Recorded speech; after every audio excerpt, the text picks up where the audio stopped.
상훈 오빠, 그 여자 지금쯤 산실에서 비명 지르고 있겠지? 신경 꺼.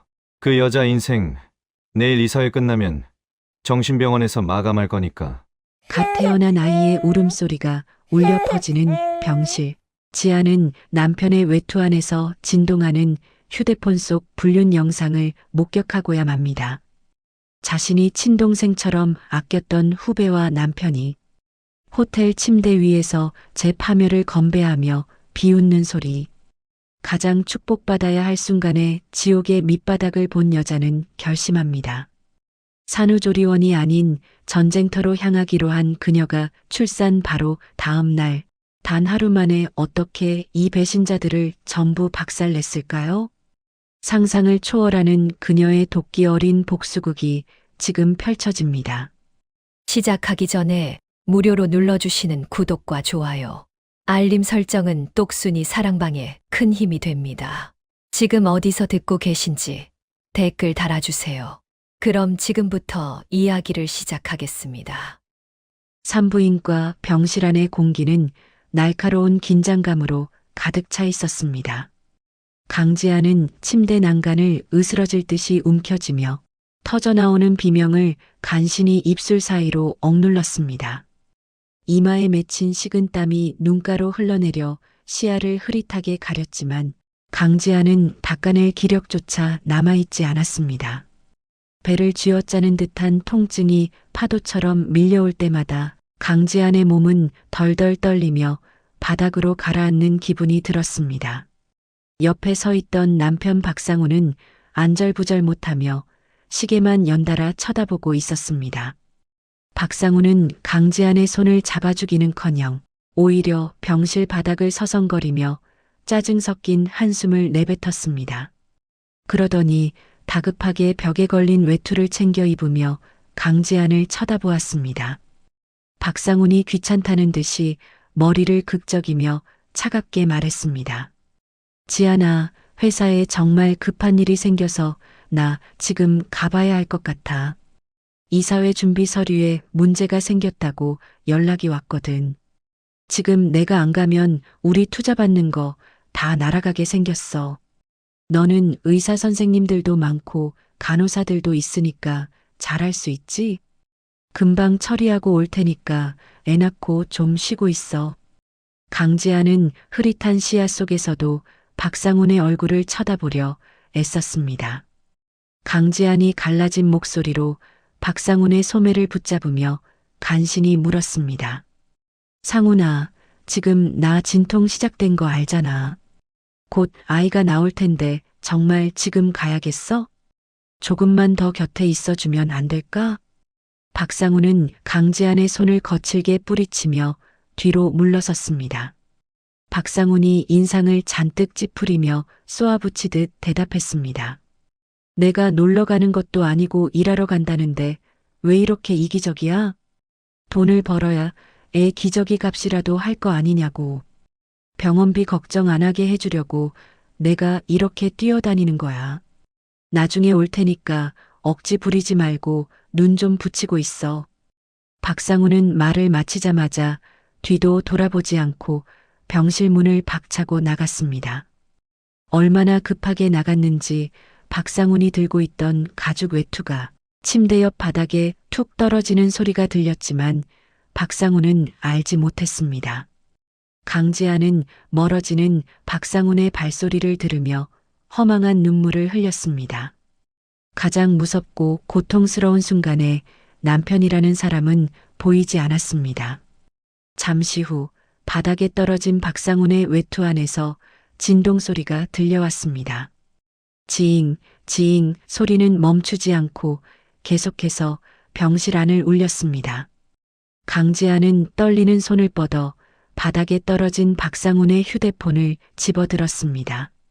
휴대폰 화면에는 은혜원이라는 이름이 선명하게 떠 있었습니다.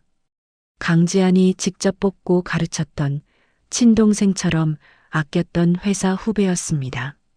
강지안은 무언가에 홀린 듯 휴대폰 화면을 밀어 잠금을 해제했습니다. 평소라면 꿈도 꾸지 못했을 일이었지만 왠지 모를 불안감이 강지안의 심장을 거세게 압박하고 있었습니다.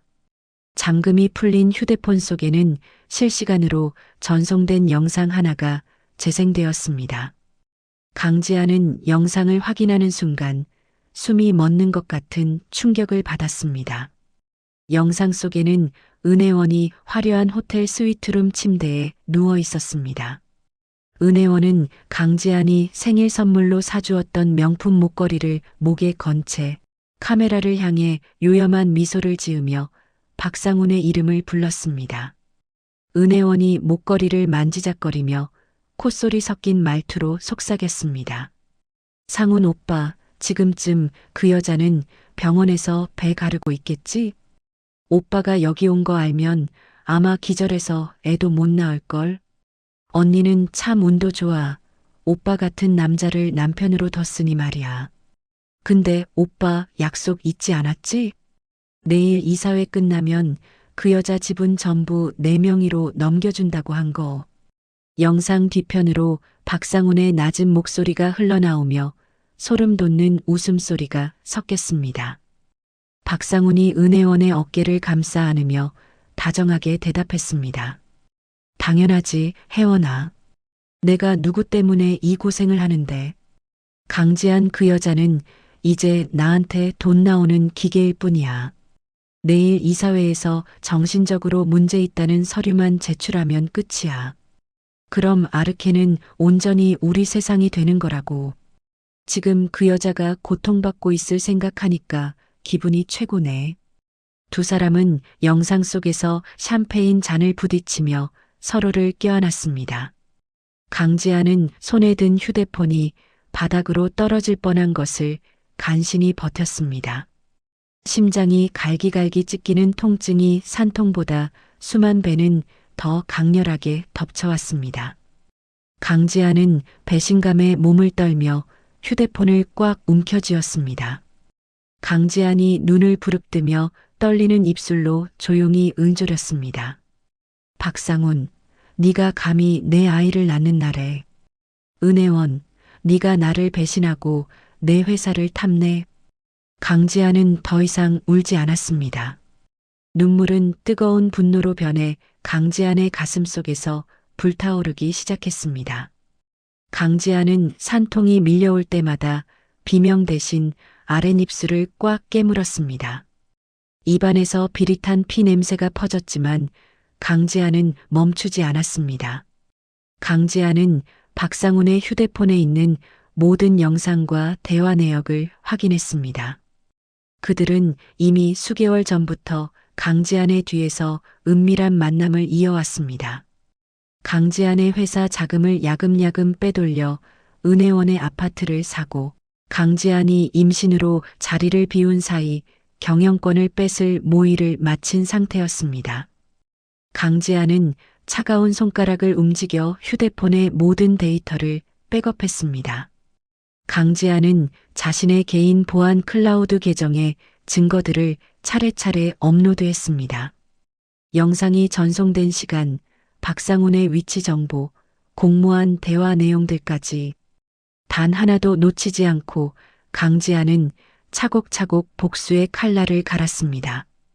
데이터 전송이 완료된 것을 확인한 강지안은 휴대폰을 원래대로 돌려놓았습니다. 강지안은 바닥에 떨어진 박상훈의 외투 주머니에 휴대폰을 깊숙이 찔러 넣었습니다. 마치 아무 일도 없었던 것처럼 강지안은 다시 침대 위로 몸을 눕혔습니다. 얼마 지나지 않아 간호사가 병실 안으로 급히 들어왔습니다. 간호사가 강지안의 상태를 살피며 놀란 목소리로 소리쳤습니다. 산모님, 지금 자궁문이 다 열렸어요. 빨리 분만실로 이동해야 합니다. 보호자분은 어디 가셨어요? 강지아는 간호사의 물음에 대답하지 않고 그저 천장만을 노려보았습니다. 강지안이 거친 숨을 몰아쉬며 단호하게 말했습니다. 보호자 없어요. 그냥 저 혼자 가겠습니다. 대신 선생님, 저 무통주사 놓지 말아주세요. 지금 이 아픔을 하나도 빠짐없이 다 느끼고 싶습니다. 그래야 내가 받은 배신을 절대로 잊지 않을 것 같거든요. 간호사는 의아한 표정을 지었지만 상황이 급박했기에 서둘러 이동했습니다. 강지아는 차가운 수술실 침대 위로 옮겨지며 천장에 밝은 조명을 보았습니다. 눈이 시릴 정도로 하얀 불빛이 강지안의 증오를 비추는 것 같았습니다. 강지안은 이를 악물고 마지막 힘을 다해 배에 힘을 주었습니다. 강지안은 혼신을 다한 사투 끝에 마침내 아이의 울음소리를 들었습니다. 응애하고 울려 퍼지는 생명의 소리가 고요한 수술실을 가득 채웠습니다. 의사가 갓 태어난 아이를 강지안의 가슴 위에 잠시 올려주었습니다. 강지안은 따뜻하고 작은 생명의 온기를 느끼며 조용히 다짐했습니다. 아가야, 미안하다. 이런 추악한 아버지를 만나게 해서. 하지만 엄마가 약속할게. 저들이 너를 인질 삼아 내 인생을 흔들게 두지 않을 거야. 내일이 오면 엄마가 저 사람들을 하나도 남김없이 다 쓸어버릴게. 강지아는 의사가 탯줄을 자르는 가위의 금속성을 똑똑히 들었습니다. 강지안에게 그 소리는 박상훈과의 인연이 끊어지는 소리처럼 들렸습니다. 강지안은 아이를 보며 처음으로 서늘한 미소를 지었습니다. 탯줄이 잘려나간 순간 강지안은 더 이상 예전의 순진한 아내가 아니었습니다. 출산을 마친 강지안은 병실로 돌아오자마자 개인 비서에게 전화를 걸었습니다. 강지안이 낮고 차가운 목소리로 비서에게 지시했습니다. 지금 당장 박상훈 이사가 사용한 모든 법인카드 내역 뽑으세요. 그리고 지난 6개월 동안 회사 연구개발비 집행 내역 전부 대조하세요. 은혜원 명의로 된 부동산이 있는지 조사하고 내일 아침까지 보고하세요. 이 일은 우리 둘만 알아야 합니다. 알겠습니까? 비서의 대답을 들은 강지아는 전화를 끊고 노트북을 펼쳤습니다. 산후조리가 시급하다는 의사의 경고는 강지안에게 들리지 않았습니다. 강지안은 실시간으로 올라오는 조사 자료들을 하나씩 확인했습니다. 박상훈은 생각보다 훨씬 더 대담하게 회사의 돈을 빼돌리고 있었습니다. 강지안은 그가 조작한 이중 장부의 원본 파일이 숨겨진 서버 위치를 찾아냈습니다. 강지안은 화면을 응시하며 손가락을 빠르게 움직여 데이터를 확보했습니다. 복수에는 눈물보다 차가운 숫자가 더 필요하다는 것을 지안은 알고 있었습니다. 한참을 작업에 몰두하던 중 병실 문이 조용히 열렸습니다. 박상훈이 들어오며 가식적인 걱정이 가득한 얼굴로 다가왔습니다. 박상훈이 침대 곁에 앉으며 지안의 손을 잡으려 했습니다. 박상훈이 미안한 척 연기를 하며 다정하게 말했습니다. 지안아, 정말 미안해. 회의가 생각보다 길어져서 이제야 왔어. 우리 아기 건강하게 잘 태어났지? 고생 많았어. 내가 옆에 있어줬어야 하는데 정말 면목이 없다. 강지아는 박상훈의 손길이 닿자 소름이 끼쳐 손을 슬쩍 뺐습니다. 강지아는 아무것도 모르는 척 힘없는 목소리로 대답했습니다. 아이는 건강해. 당신 닮아서 아주 예쁘더라고. 회사 일은 잘 마무리됐어? 중요한 회의라고 했잖아. 박상훈은 지안의 반응이 평소와 같다고 생각했는지 안심한 듯 웃었습니다. 박상훈이 지안의 머리를 쓰다듬으며 뻔뻔하게 말했습니다. 응, 아주 잘 끝났어. 내일 이사회만 잘 넘기면 우리 이제 대박이야. 당신은 이제 아무 걱정하지 말고 여기서 푹 쉬기만 해. 내가 다 알아서 처리할 테니까 당신은 몸조리 잘해야지. 강지아는 박상훈의 그 웃음 뒤에 숨겨진 칼날을 보고 있었습니다. 강지아는 노트북 화면을 닫으며 침대 밑에 숨겨둔 서류 뭉치를 떠올렸습니다. 강지안이 속으로 조용히 읊조리며 박상훈의 눈을 똑바로 쳐다보았습니다. 그래, 당신 말대로 당신이 다 처리하게 될 거야. 당신의 인생도, 당신의 명예도, 당신이 가진 모든 것까지 말이야. 내일 아침이 되면 당신은 이 병실이 아니라 지옥을 보게 될 거니까. 강지아는 자신을 안아주는 박상훈의 어깨 너머로 창밖의 어둠을 보았습니다. 내일의 해가 뜨면 강지안의 화려한 복수극이 시작될 것입니다. 강지안은 어둠 속에서 타오르는 자신의 눈동자를 느끼며 박상훈의 등에 대고 아주 작고 차가운 미소를 지어 보였습니다. 박상훈은 자신의 목에 이미 밧줄이 감긴 줄도 모른 채 승리감에 취해 있었습니다. 다음 날 아침 병실 창문 사이로 스며드는 햇살은 눈이 시릴 만큼 밝았습니다. 하지만 강지안의 마음은 여전히 차가운 얼음장처럼 굳어 있었습니다. 강지안은 밤새 한숨도 자지 못한 채 박상훈과 은혜원의 파멸을 위한 밑그림을 그리고 또 그렸습니다. 그때 병실 문이 열리며 박상훈이 화사한 꽃바구니를 들고 들어왔습니다. 박상훈은 간밤의 미래는 전혀 없었던 일인 것처럼 세상에서 가장 다정한 남편의 표정을 지으며 강지안에게 다가왔습니다. 박상훈이 꽃바구니를 탁자 위에 놓으며 부드럽게 말했습니다. 지안아, 몸은 좀 어때? 밤새 걱정돼서 잠도 제대로 못 잤어.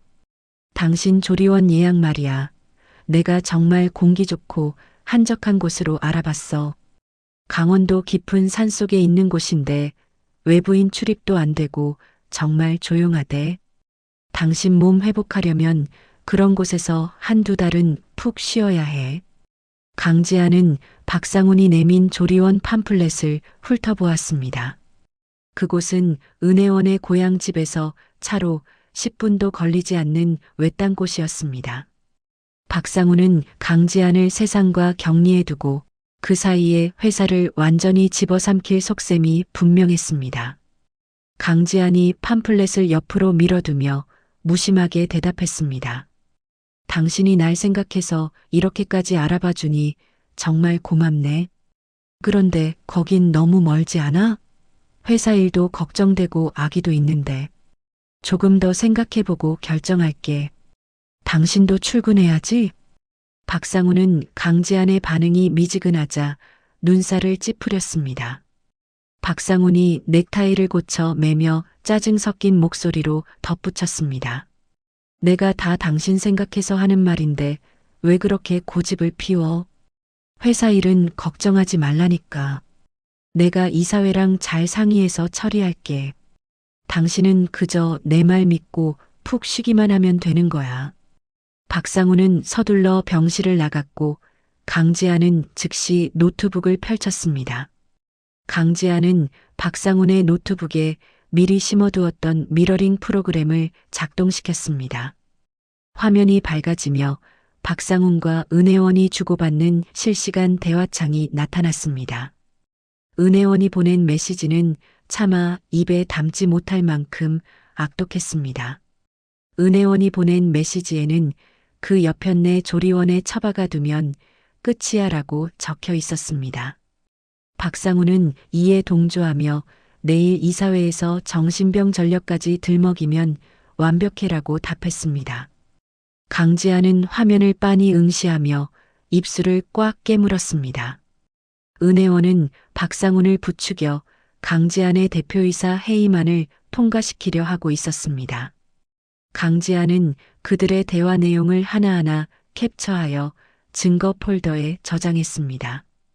그때 강지안의 휴대폰으로 비서의 메시지가 도착했습니다. 박상훈이 지난 3년간 비자금을 세탁해온 비밀 장부의 위치가 확인된 것입니다. 강지안은 떨리는 손가락으로 장부를 열어 실체를 확인했습니다. 박상훈은 연구개발비라는 명목으로 수십억 원의 공금을 빼돌리고 있었습니다. 강지안은 이 결정적인 증거를 검찰청에 있는 오랜 지인에게 전송했습니다.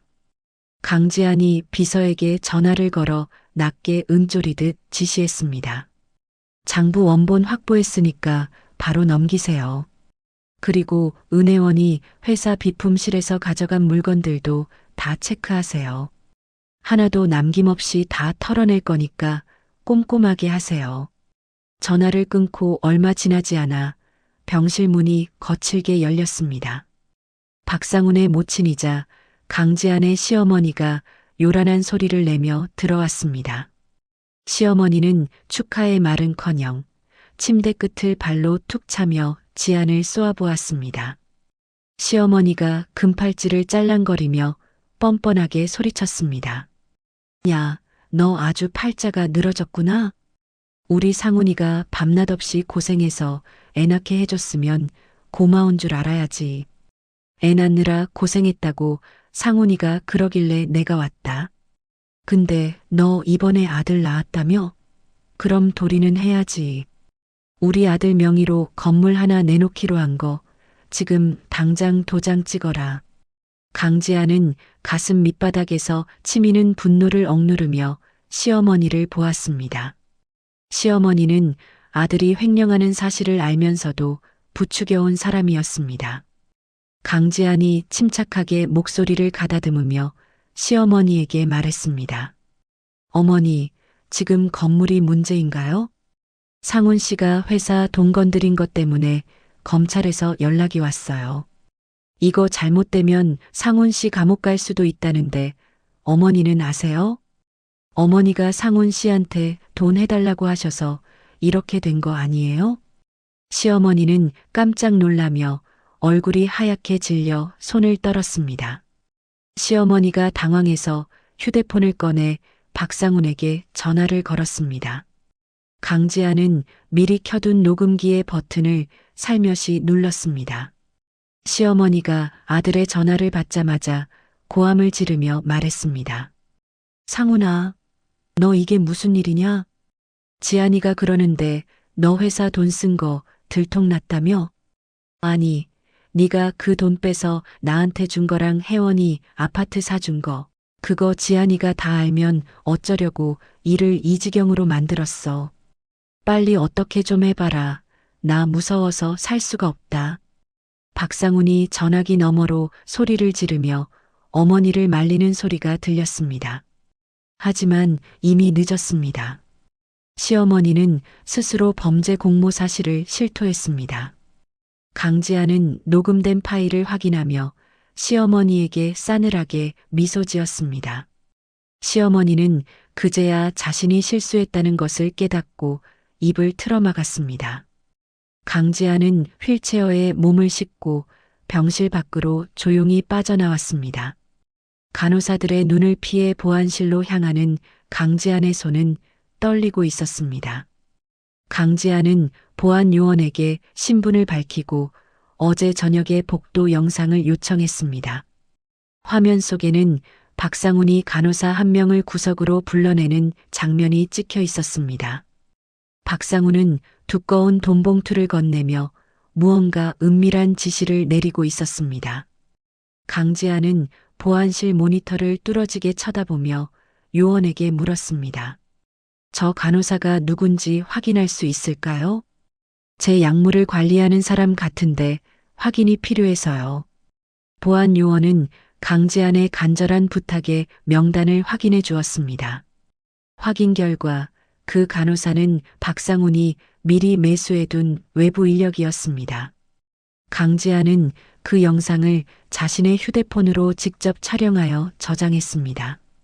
박상훈은 지안에게 정신과 약물을 몰래 투여해 이사회를 앞두고 지안을 무력화시키려 했던 것입니다.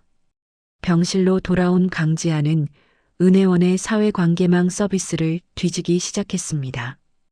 은혜원은 지안이 없는 사이 지안의 집 드레스룸에 무단 침입했습니다. 은혜원은 지안의 한정판 코트와 보석을 착용하고 찍은 사진을 자랑하듯 올렸습니다. 강지아는 그 사진들을 하나하나 캡처하며 절도죄 고소장을 머릿속으로 썼습니다. 은혜원은 자신이 주인이라도 된 양지안의 침대에서 찍은 사진까지 올렸습니다. 그때 낯선 가운을 입은 남자가 강지안의 병실로 들어왔습니다. 남자는 주치의도 아닌데 차트를 들고 지안에게 서류를 내밀었습니다. 남자가 안경을 치켜 올리며 사무적인 말투로 강지안에게 말했습니다. 강지아님 건강 상태가 급격히 나빠지셔서 정밀 검사가 필요합니다. 여기 보호격리 동의서에 서명해 주시면 됩니다. 남편분께서도 이미 동의하셨으니 지체할 시간이 없어요. 빨리 서명하셔야 치료를 시작할 수 있습니다. 강지아는 남자의 눈을 똑바로 쳐다보며 서류를 받아들었습니다. 강지아는 이미 비서를 통해 이 병원의 모든 의료진 명단을 파악한 상태였습니다. 서류를 살피던 강지안이 펜을 탁자에 내려놓으며 차갑게 물었습니다. 당신 이 병원 소속 의사 아니죠? 박상훈 씨가 보낸 가짜 의사라는 거 내가 모를 줄 알았나요? 과거에 의료사고로 면허 취소된 박대리 의사 맞죠? 당장 여기서 나가지 않으면 무단 침입과 의료법 위반으로 신고하겠습니다. 남자는 당황하며 서류를 낚아채듯 챙겨 병실을 뛰쳐나갔습니다. 강지아는 숨을 몰아쉬며 가슴을 진정시키려 애썼습니다. 박상훈의 악행은 상상을 초월할 정도로 치밀하고 잔인했습니다. 자신을 미친 사람으로 만들어 정신병원에 가두려 했던 것입니다. 강지아는 노트북을 켜고 은혜원의 학력 위조 증거까지 모두 취합했습니다. 저녁 무렵 박상훈이 다시 병실로 돌아와 지안의 눈치를 살폈습니다. 박상훈은 자신의 계획이 조금씩 틀어지고 있다는 것을 눈치채지 못했습니다. 박상훈이 지안의 어깨를 주무르며 가식적인 목소리로 물었습니다. 지안아, 아까 의사가 다녀갔다는데 왜 서명을 안 했어? 당신 몸이 너무 안 좋아서 내가 특별히 부탁한 선생님인데 지금 치료 안 받으면 나중에 정말 큰일 난단 말이야. 나 믿고 내일이라도 꼭 검사 받으러 가자. 응? 강지아는 박상훈의 손길을 묵묵히 견디며 창밖을 응시했습니다. 강지안의 눈동자에는 지독한 증오와 차가운 복수심이 소용돌이치고 있었습니다. 강지안이 박상훈의 손을 지그시 누르며 나직하게 대답했습니다. 그래, 당신 말대로 내일이면 모든 게 결정되겠지. 나도 내 몸 상태가 어떤지 아주 잘 알고 있어. 그러니까 당신도 내일 이사회 준비 철저히 해. 나 때문에 당신이 망신당하면 안 되잖아. 안 그래? 박상훈은 지안의 말뜻을 오해했는지 회심의 미소를 지었습니다. 박상훈은 내일이면 지안이 무너지고 자신이 승자가 될 것이라 확신했습니다. 하지만 강지안은 박상훈의 등 뒤에서 자신의 손톱을 세우고 있었습니다. 강지안은 내일 이사회장에서 박상훈의 심장을 꿰뚫을 준비를 마쳤습니다. 병실 안의 정적 속에서 지안의 차가운 눈빛만이 어둠을 밝히고 있었습니다. 해질 무렵의 붉은 노을이 병실 안으로 길게 그림자를 들이우고 있었습니다. 강지아는 침대 등받이에 기대어 앉아 창밖으로 지는 해를 바라보며 폭풍 전야의 고요함을 느끼고 있었습니다. 그때 병실 문이 거칠게 열리며 은혜원이 요란한 구두 소리를 내며 들어왔습니다. 은혜원은 강지안이 생일 선물로 주었던 명품 가방을 보란 듯이 어깨에 메고 짙은 화장을 한 채 비웃음 가득한 얼굴로 강지안의 침대 발치에 앉았습니다. 은혜원이 가방에서 종이 한 장을 꺼내 강지안의 얼굴 앞에 던지며 말했습니다. 언니, 아직도 여기 이렇게 누워 있는 거야? 정말 구질구질해서 못 봐주겠네. 이거 봐, 나 상훈 오빠 아이 가졌어. 이제 이 아이가 우리 집안의 진짜 후계자가 될 거야. 그러니까 언니는 이제 그만 상훈 오빠 놔주고 조용히 물러나지 그래. 강지아는 은혜원이 던진 초음파 사진을 천천히 집어들었습니다. 강지아는 사진 속의 날짜와 일련 번호를 뚫어지게 쳐다보았습니다. 은혜원은 강지안이 충격을 받았을 것이라 확신하며 다리를 꼬고 앉아 승리자의 미소를 지어 보였습니다. 강지아는 사진을 침대 옆 탁자에 내려놓으며 차가운 목소리로 대답했습니다. 혜원아, 너는 어쩜 이렇게 하나부터 열까지 가짜니? 이 사진 3년 전 어느 블로거가 올린 임신 일기에서 도용된 거잖아. 날짜만 살짝 고치면 내가 속을 줄 알았니? 너는 네가 똑똑하다고 생각하겠지만 내 눈에는 그저 발악하는 삼류 배우로밖에 안 보여. 은혜원의 얼굴이 순식간에 사색으로 변하며 입술이 파르르 떨렸습니다. 은혜원은 당황한 기색을 감추려는 듯 자리에서 벌떡 일어나 소리를 질렀습니다. 무슨 헛소리야. 이게 어떻게 가짜야. 언니가 지금 제정신이 아니라서 헛것이 보이는 모양인데 상훈 오빠는 이미 마음 정했어. 내일 이사회 끝나면 언니는 대표직에서 쫓겨나고 조리원이 아니라 정신병원으로 가게 될 거란 말이야. 강지아는 은혜원의 도발에도 흔들리지 않고 가방 안에서 서류 봉투를 꺼냈습니다. 강지안이 서류를 은혜원의 발밑에 떨어뜨리며 단호하게 말했습니다. 네가 상훈 씨랑 짜고 내 주식 탐내는 거 다 알고 있어. 근데 혜원아, 네가 훔쳐간 내 목걸이랑 코트, 그거 다 합치면 징역형이야. 그리고 내 학력 위조한 거랑 경력 속인 증거들, 내가 이미 변호사한테 다 넘겼어. 너는 내일 회사로 출근하는 게 아니라 경찰서로 가게 될 거야. 은혜원은 분노를 참지 못하고 강지안의 뺨을 때리려 손을 높이 치켜들었습니다.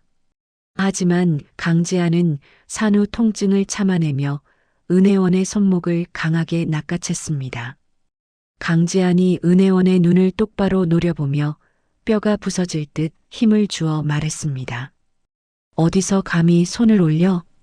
내가 너를 친동생처럼 아껴서 여기까지 키워줬는데 돌아온 게 이런 배신이라니 정말 가증스럽다. 이제 네가 가진 그 가짜 인생도 오늘로 끝이야. 그때 병실 문이 다시 열리며 박상훈이 당황한 표정으로 뛰어들어왔습니다. 박상훈은 은혜원의 손목을 잡고 있는 강지안을 보자마자 오히려 은혜원을 감싸 안으며 강지안을 밀쳐냈습니다. 박상훈이 강지안을 향해 삿대질을 하며 분노 섞인 목소리로 외쳤습니다. 강지안, 너 지금 뭐 하는 짓이야? 몸도 성취하는 사람이 왜 애먼 사람을 잡고 그래? 혜원이가 임신해서 몸도 약한데 만약 잘못되면 네가 책임질 거야? 너 정말 산후 우울증이 심각하구나. 도저히 안 되겠다. 박상훈의 뒤로 하얀 가운을 입은 남자들이 우르르 병실로 들이닥쳤습니다. 그들은 어제 강지안이 쫓아냈던 그 가짜 의사와 사설 구급대원들이었습니다. 박상훈은 강지안의 침대 옆으로 다가와 차갑게 식은 눈으로 강지안을 내려다보았습니다. 박상훈이 주변 사람들에게 신호를 보내며 단호하게 말했습니다. 이 사람이 지금 정신이 온전치 못해서 자해 위험이 있습니다. 빨리 진정시키고 준비한 병원으로 옮겨주세요. 아내의 건강을 위해서 어쩔 수 없는 선택이니까 서두르세요. 강지안은 자신을 결박하려는 사설 구급대원들의 손길에 저항했습니다.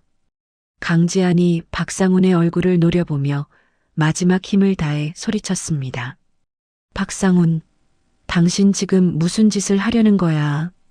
내가 멀쩡히 살아있고 정신도 멀쩡한데 감히 나를 가둬? 저 사람들 다 당신이 돈으로 매수한 가짜들이잖아. 당장 이거 놓지 못해. 경찰 불러. 박상훈은 강지안의 외침을 비웃듯 강지안의 손에서 휴대폰을 강제로 뺏어버렸습니다. 박상훈은 휴대폰을 바닥에 던져 구둣발로 지지기며 잔인하게 웃었습니다. 박상훈이 강지안의 귀에 입술을 바짝 대고 낮게 응조렸습니다. 경찰? 누가 당신 말을 믿어줄 것 같아? 이미 의사소견서랑 모든 서류는 다 준비됐어. 당신은 이제 세상에서 사라지는 거야. 아, 걱정하지 마. 당신 아이는 내 어머니가 아주 잘 돌봐주실 거니까. 물론 당신이 순순히 재산 포기각서에 지장을 찍는다는 전제하에 말이야. 강지아는 아이라는 말에 심장이 덜컥 내려앉는 기분이 들었습니다. 강지아는 신생아실에 홀로 있을 아이의 얼굴이 떠올라 몸서리를 쳤습니다. 박상우는 품 안에서 미리 준비한 재산 포기 각서를 꺼내 강지안 앞에 들이밀었습니다. 박상훈이 펜을 강지안의 손에 쥐어주며 협박하듯 말했습니다. 지금 당장 여기 사인해. 그러면 아이는 건드리지 않고 조용히 조리원으로 보내줄게. 하지만 끝까지 버티면 그 아이가 어떻게 될지는 나도 장담 못해. 내 어머니 성격 알지? 마음에 안 들면 무슨 짓이든 하시는 분이잖아. 병실 밖 복도에서는 시어머니의 날카로운 목소리가 들려오고 있었습니다. 시어머니는 신생아실 앞에서 간호사들과 실랑이를 벌이며 아이를 강제로 퇴원시키겠다고 소란을 피우고 있었습니다. 강지아는 박상훈과 시어머니의 잔인한 공모에 치가 떨려 몸을 가누지 못했습니다. 강지아는 눈을 감고 필사적으로 머리를 굴렸습니다. 지금 이대로 당할 수는 없었습니다. 강지아는 펜을 쥔 손을 떨며 박상훈을 향해 굴복하는 척 연기를 시작했습니다. 강지안이 눈물을 흘리며 애원하는 목소리로 말했습니다. 알았어, 상훈아. 내가 다 할게. 재산이고 회사고 당신 다 가져도 좋으니까 제발 우리 아이는 건드리지 마. 각서에 사인할 테니까 저 사람들 좀 내보내줘. 나 너무 무섭고 숨이 안 쉬어져서 그래. 제발 부탁이야. 박상우는 강지안이 완전히 무너졌다고 생각했는지 만족스러운 미소를 지었습니다. 박상훈이 주변 사람들에게 잠시 물러나 있으라고 손짓하며 강지안의 곁에서 각서를 바짝 당겨주었습니다. 은혜원 역시 승리감에 도취하여 거울을 보며 화장을 고치고 있었습니다. 강지안은 펜을 들어 각서 위로 손을 가져갔습니다. 하지만 강지안의 시선은 병실 문 밑의 틈을 향하고 있었습니다. 그때 병실 문 너머로 묵직한 발소리가 들리더니 쾅 하는 소리와 함께 문이 부서질 듯 열렸습니다. 박상훈과 은혜원은 깜짝 놀라 문 쪽을 쳐다보았고 건장한 체격의 사내들이 순식간에 병실 안으로 들이닥쳤습니다. 그 사내들 사이로 정갈한 수트 차림의 남자가 당당한 걸음으로 들어왔습니다. 남자는 안경을 치켜 올리며 날카로운 눈빛으로 박상훈을 쏘아보았습니다. 박상훈이 당황해서 소리를 지르며 물었습니다. 너희 뭐야? 여기가 어디라고 함부로 들어와. 당장 나가지 않으면 무단 침입으로 신고하겠어. 하지만 남자는 박상훈의 협박에도 눈 하나 깜짝하지 않았습니다. 남자가 박상훈의 앞에 서서 차갑고 이성적인 목소리로 대답했습니다. 무단 침입? 지금 여기서 범죄를 저지르고 있는 건 당신인 것 같군요. 박상훈 씨, 당신을 강제 감금 및 협박 혐의로 고소하기 위해 왔습니다. 강지안 대표님의 법률 대리인 한승우 변호사입니다. 누나, 제가 너무 늦지 않았죠? 강지안은 한승우의 목소리를 듣는 순간 참았던 안도의 한숨을 내쉬었습니다. 한승우는 박상훈이 들고 있던 각서를 낚아채서 갈기갈기 찢어버렸습니다. 사설 구급대원들은 한승우와 동행한 보안 요원들에게 제압당해 구석으로 밀려났습니다. 한승우가 강지안의 침대 옆으로 다가와 강지안의 어깨를 감싸쥐었습니다.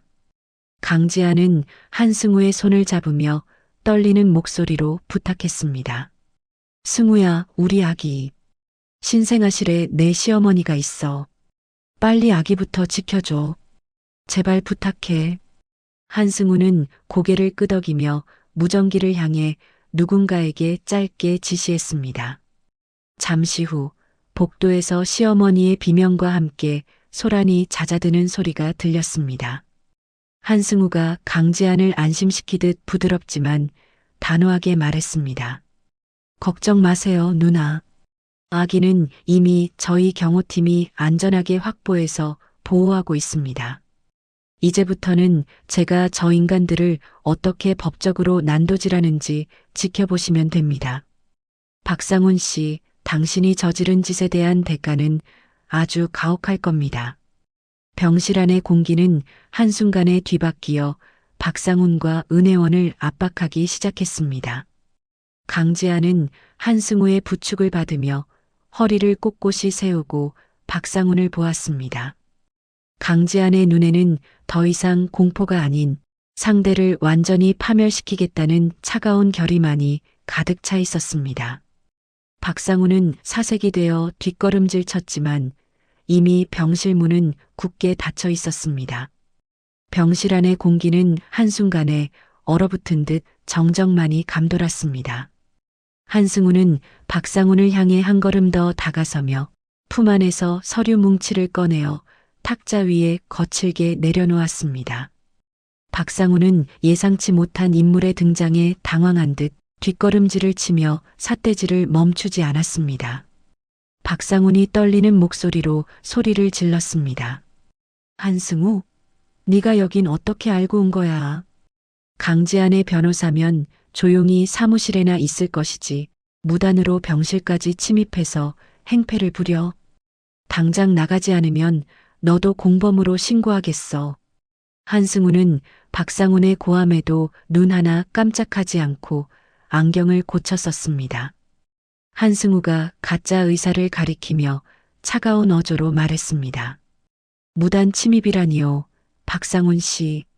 지금 여기서 무면허 의료행위를 사주하고 멀쩡한 사람을 강제로 가두려 한 당신이야말로 현행범입니다. 이분 이미 의료법 위반으로 수배 중인 대리의사라는 거 제가 확인했습니다. 방금 경찰의 위치 제보까지 마쳤으니 곧 이곳으로 공권력이 들이닥칠 겁니다. 가짜 의사는 한승우의 말이 끝나기도 전에 서류 가방을 챙겨 병실을 빠져나가려 했습니다. 하지만 문 앞에 대기하던 건장한 보안 요원들이 그의 앞을 가로막았습니다. 박상훈은 상황이 불리하게 돌아가자 은혜원을 자신의 뒤로 숨기며 외쳤습니다. 증거 있어? 당신이 말하는 그 모든 게 다 모함이면 어쩔 건데. 나는 내 아내의 건강이 걱정돼서 정당한 절차를 밟은 거야. 누가 뭐라고 해도 나는 이 아이의 아버지이자 강지안의 법적 보호자야. 강지안은 한승우의 부축을 받으며 침대에서 천천히 몸을 일으켰습니다. 산후 통증으로 배가 끊어질 듯 아팠지만 강지안은 이를 악물고 허리를 꼿꼿하게 세웠습니다. 강지안이 박상훈을 뚫어지게 노려보며 단호하게 말했습니다. 보호자? 내 휴대폰을 부수고 나를 감금하려 한 사람이 할 소리는 아니지. 상훈아, 네가 오늘 저지른 이 모든 일은 내 무덤을 판 거야. 승우야, 우리 지금 바로 여기서 나가자. 더 이상 이 비릿한 인간들과 같은 공기를 마시고 싶지 않아. 한승우는 강지안의 어깨에 자신의 겉옷을 정성스럽게 덮어주었습니다. 한승우가 박상훈을 향해 마지막 경고를 날리며 나직하게 말했습니다. 박상훈 씨, 당신이 매수한 간호사와 주치의의 진술서도 이미 확보했습니다. 당신이 건넨 뇌물 장부와 통화 녹취록까지 말이죠. 이제 당신이 갈 곳은 이사회가 아니라 차가운 유치장이 될 겁니다. 누나 가시죠. 차가 준비되어 있습니다. 한승우는 강지안이 걷기 힘들 것을 배려해 휠체어를 가져오게 했습니다. 강지안은 휠체어에 앉아 병실을 나서며 구석에서 사색이 되어 벌벌 떨고 있는 은혜원을 보았습니다. 강지안이 은혜원의 곁을 지나며 차갑게 은조렸습니다. 혜원아, 네가 탐냈던 내 목걸이와 코트는 이제 쇠고랑이 되어 돌아갈 거야. 가짜 초음파 사진으로 나를 조롱한 데가 내가 세상에서 가장 비참한 방식으로 갚아줄게. 병원을 빠져나온 강지아는 한승우가 미리 준비한 안전한 안가로 이동했습니다. 도심에서 조금 떨어진 조용한 주택은 보안이 철저하게 유지되고 있었습니다. 안가에 도착하자마자 한승우는 강지안을 소파에 편안하게 눕혔습니다. 강지안은 그제야 긴장이 풀린 듯 깊은 한숨을 내쉬며 물었습니다. 승우야, 정말 고맙다. 네가 아니었으면 난 지금쯤 어디론가 끌려갔을 거야. 그런데 너 내가 부탁한 자료들은 다 찾은 거니? 박상훈이 회사 돈을 어디로 얼마나 빼돌렸는지 알아야 해. 한승우는 가방에서 방대한 분량의 서류 뭉치를 꺼내어 테이블 위에 펼쳤습니다. 서류에는 박상훈이 지난 몇 년간 저지른 횡령의 발자취가 고스란히 담겨 있었습니다. 한승우가 서류 한 장을 짚으며 상세하게 설명했습니다. 누나가 의심했던 대로 박상훈 씨는 아주 대담하게 움직였습니다. 신제품 개발비 명목으로 유령 회사를 세워 자금을 세탁했더군요. 그 돈의 대부분은 은혜원 씨 명의의 아파트 구매와 해외 비자금 계좌로 흘러 들어간 것을 확인했습니다. 여기 이 계좌 내역을 보시면 누나가 출산하러 가기 직전에도 거액이 빠져나갔습니다. 강지아는 서류에 적힌 숫자들을 보며 허탈한 웃음을 지었습니다. 자신이 잠 한숨 못 자고 일하며 키워온 회사가 가장 믿었던 남편의 도박 자금과 불륜 자금으로 쓰였다는 사실이 믿기지 않았습니다. 강지안이 서류를 꽉 움켜쥐며 떨리는 목소리로 말했습니다. 이 정도면 박상훈을 대표직에서 해임하는 것은 물론이고 아예 사회적으로 매장하는 것도 가능하겠지? 내일 오전 10시에 이사회가 열린다고 했어. 박상훈은 내가 병원에 갇혀 있을 줄 알고 아주 의기양양하게 나타날 거야. 한승우는 강지안의 손을 따뜻하게 감싸쥐며 안심시키려 애썼습니다. 한승우가 지안의 눈을 똑바로 쳐다보며 진심을 담아 말했습니다. 당연합니다, 누나. 제가 그러려고 변호사가 된 거니까요. 10년 전 누나가 저에게 장학금을 주시며 하셨던 말씀 기억하세요? 약한 사람을 돕는 칼이 되라고 하셨던 그 말씀 말입니다. 이제 제가 그 칼이 되어 누나를 지키고 저 배신자들을 단죄하겠습니다. 내일 이사회는 걱정 마세요. 제가 완벽한 시나리오를 준비했습니다. 강지아는 한승우의 격려에 조금씩 기운을 차리기 시작했습니다. 강지아는 안가에 마련된 서재로 자리를 옮겨 직접 자신의 대표이사 방어 전략과 상훈의 죄목을 정리하기 시작했습니다. 비서에게 실시간으로 보고받는 회사 상황은 급박하게 돌아가고 있었습니다. 박상훈은 이미 몇몇 이사들을 포섭해 지안의 해임안을 가결하려 선동 중이었습니다. 밤이 깊어갈수록 강지안의 눈빛은 더욱 서슬퍼렇게 빛났습니다. 강지안은 산후조리가 시급한 몸이었지만 지금 이 순간만큼은 아픔조차 느껴지지 않을 정도로 정신이 맑았습니다. 강지안이 노트북 화면을 응시하며 승우에게 나직하게 지시했습니다. 승우야, 내일 이사회장에 들어갈 때 휠체어를 타고 갈 거야. 내가 얼마나 고통받았는지, 그들이 나를 어떻게 짓밟으려 했는지 주주들에게 똑똑히 보여줄 거야. 그리고 상훈이가 은혜원과 나눈 그 더러운 대화 녹취록 가장 결정적인 순간에 전체 스피커로 틀어줘. 그들의 가식을 한꺼풀씩 벗겨내서 사람들에게 보여줘야 해. 한승우는 강지안의 단호한 결단에 고개를 끄덕이며 자료를 최종 점검했습니다. 두 사람은 새벽이 밝아올 때까지 복수의 전술을 짜고 또 짰습니다. 강지아는 틈틈이 옆방에서 경호팀의 보호 아래 잠든 아이의 모습을 확인했습니다. 새근새근 잠든 아이의 숨소리가 강지안에게는 무엇보다 큰 위로가 되었습니다. 강지안이 잠든 아이의 이마에 입을 맞추며 조용히 속삭였습니다. 우리 아기, 엄마가 내일 모든 걸 제자리로 돌려놓을게. 너를 지키기 위해서라면 엄마는 괴물이라도 될 수 있어. 박상훈이 빼앗으려 했던 너의 미래, 엄마가 반드시 되찾아줄게. 새벽 공기가 창문을 타고 들어와 안가의 거실을 차갑게 식혔습니다. 하지만 강지안의 가슴 속에서는 식지 않는 불꽃이 타오르고 있었습니다. 강지안은 거울 앞에 서서 자신의 얼굴을 가만히 들여다보았습니다. 창백한 얼굴 위로 굳게 담은 입술이 복수의 시작을 알리고 있었습니다. 한승우가 준비한 검은색 정장이 의자 위에 정갈하게 놓여 있었습니다. 아침 8시 강지아는 비서로부터 이사회 준비가 완료되었다는 연락을 받았습니다. 박상우는 이미 이사회장에 도착해 승리를 확신하는 미소를 짓고 있다고 했습니다. 강지아는 한승우의 도움을 받아 옷을 갈아입고 휠체어에 앉았습니다. 한승우가 강지안의 손을 꽉 잡으며 비장한 각오로 말했습니다. 누나, 준비되셨나요? 이제 진짜 전쟁터로 나갈 시간입니다. 제가 누나 뒤에서 든든한 방패가 되어드릴게요. 박상훈의 추락을 가장 가까운 곳에서 지켜보시죠.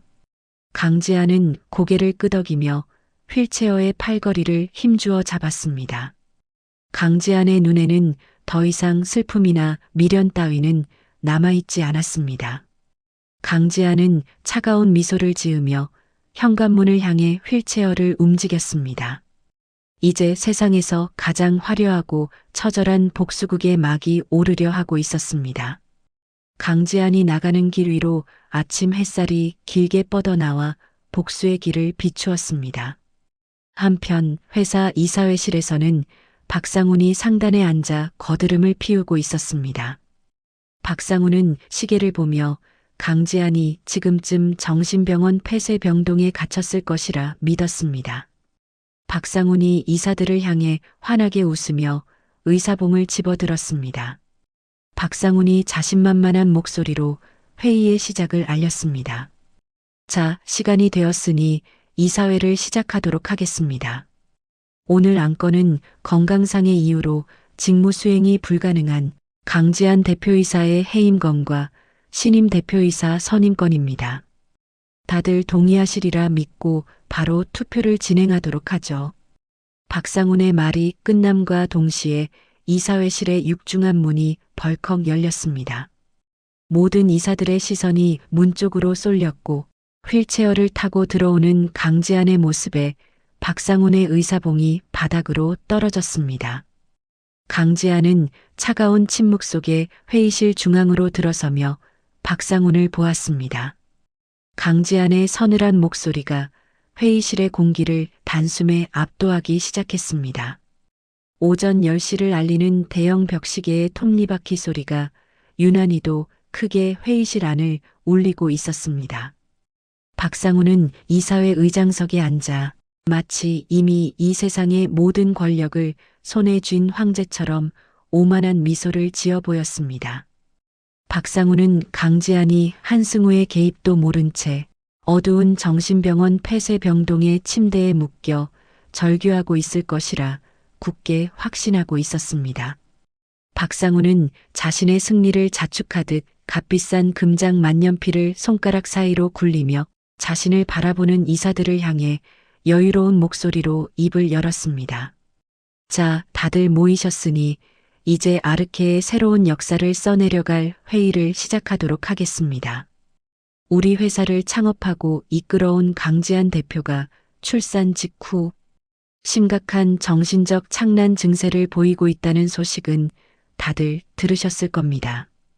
대표이사가 제정신이 아닌 상태로 회사를 운영하게 둔다는 것은 우리 주주들과 임직원들 모두를 벼랑 끝으로 내모는 아주 위험천만한 일입니다.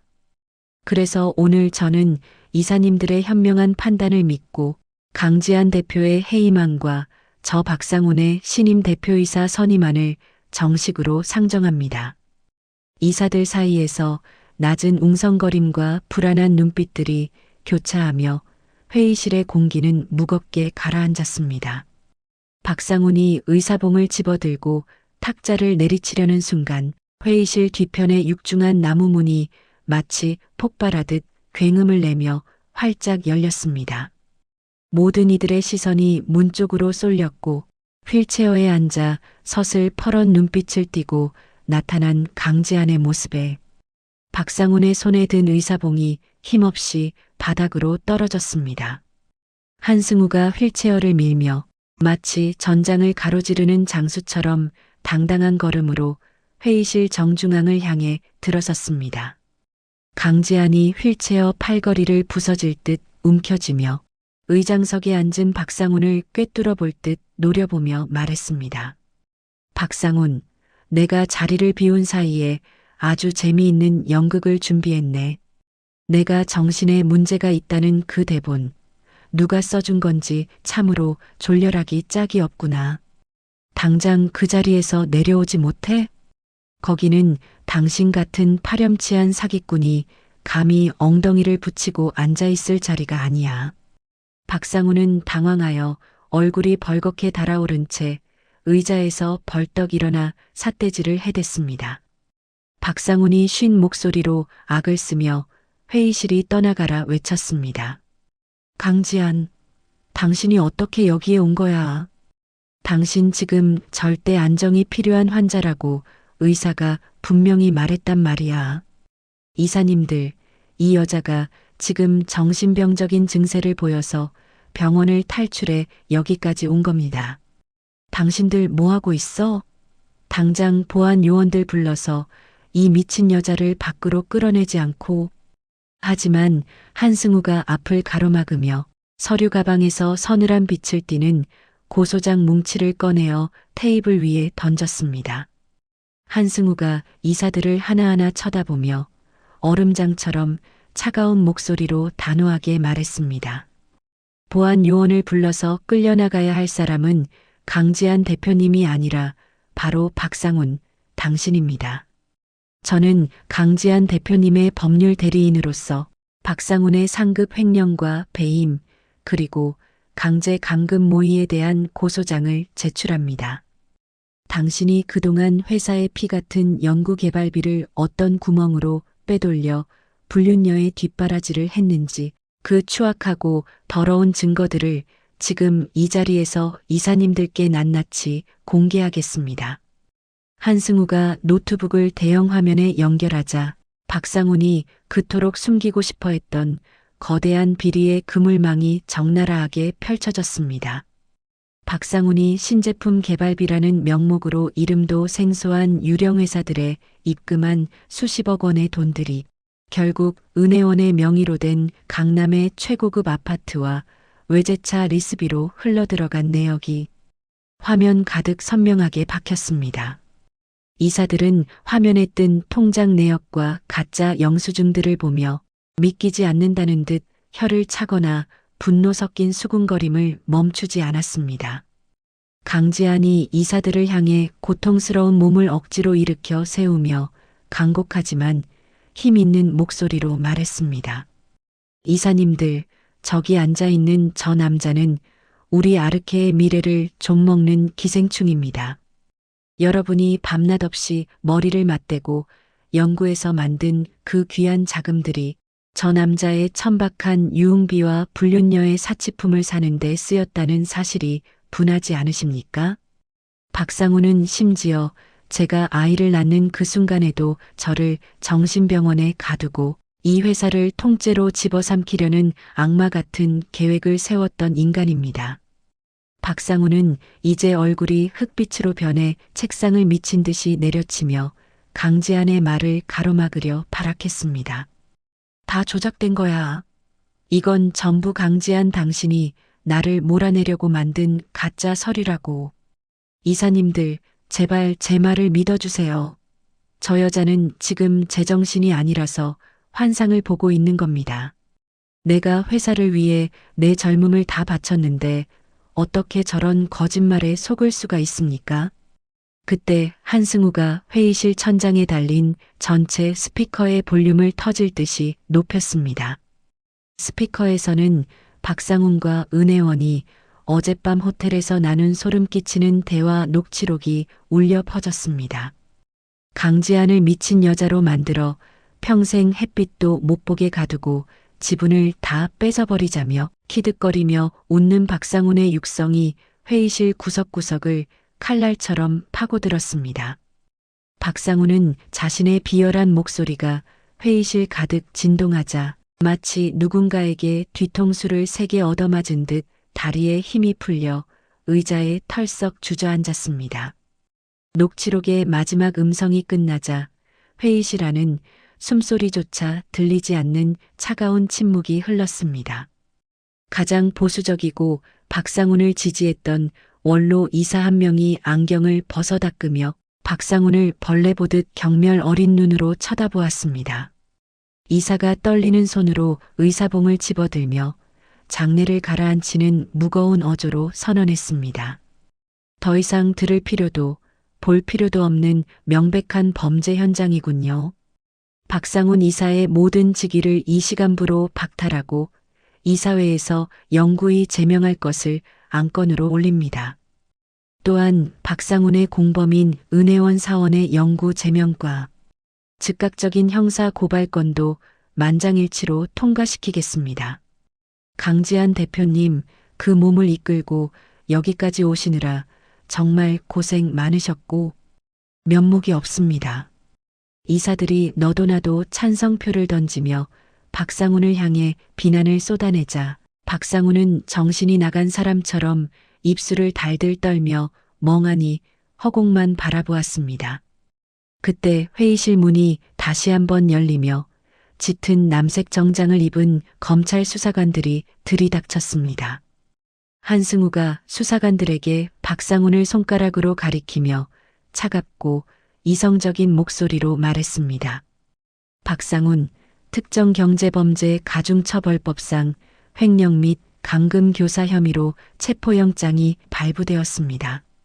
당신이 은혜원에게 선물하며 온갖 생색을 냈던 그 강남 아파트 말입니다.